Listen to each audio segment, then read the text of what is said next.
এই দেখেন, রাস্তায় বের হইলে মানে গাড়ি আর গাড়ি, মানে এখানে হয় কি, মানে মোটামুটি একটু, মোটামুটিও না, এখানে 2 সপ্তাহের ইনকাম দিয়ে একটা গাড়ি কেনা যায়। আর এখানে গাড়ি কিনতে গেলে যদি আপনি ব্র্যান্ড নিউ কিনতে চান, সেক্ষেত্রে কী হবে, আপনাকে দেবে লোনে, একদম সিম্পল লোন, মানে একদম অনেক সহজ লোনে আপনি নিউ গাড়ি নিয়ে আসতে পারবেন।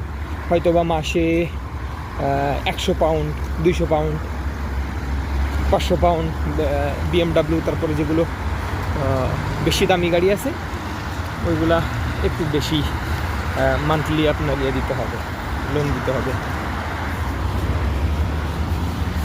এখন এই জন্য কী হয়, মানে এই দেশে আবার হয় কি, মানে মোটরসাইকেল আপনি দেখবেই না, মোটরসাইকেল অনেক কম, মোটরসাইকেল দেখাই যায় না।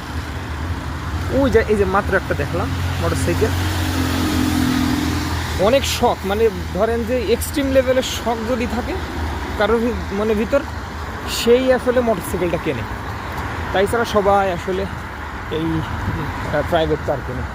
কারণ কি, এদেশ আসলে ওই আবহাওয়া তো সবসময় ঠান্ডা থাকে, মোটরসাইকেল চালায় আসলে মজা পাওয়া যায় না। হ্যাঁ, এই জন্য ওই প্রাইভেট কারেরই বেশি কেনে। আরেকটা জিনিস আপনাদের দেখাই, সেটা হচ্ছে যে ট্রাফিক সিগন্যাল এখানে কত সুন্দর করে মানা হয়, ট্রাফিক আইনও কঠিন।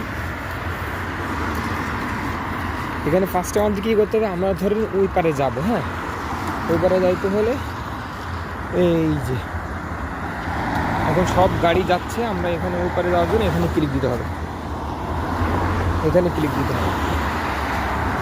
তারপর যখন আমাদের যাওয়ার সময় হবে, এখানে ট্রাফিক আইন অনেক কঠিন, অনেক জায়গায় গোপন ক্যামেরা লাগানো আছে। এই গোপন ক্যামেরার মাধ্যমে ডিটেক্ট করে গাড়ির নাম্বারটা ডিটেক্ট করে যদি আপনি ট্রাফিক আইন না মানেন, সেক্ষেত্রে আপনি এক সপ্তাহের ভিতরে দেখা যাচ্ছে আপনার বাসায় মেল চলে যাবে যে আপনি ট্রাফিক আইন ভঙ্গ করছেন। এলো পরিস্থিতি, এই যে আমরা রাস্তা পার হয়ে চলে আসলাম।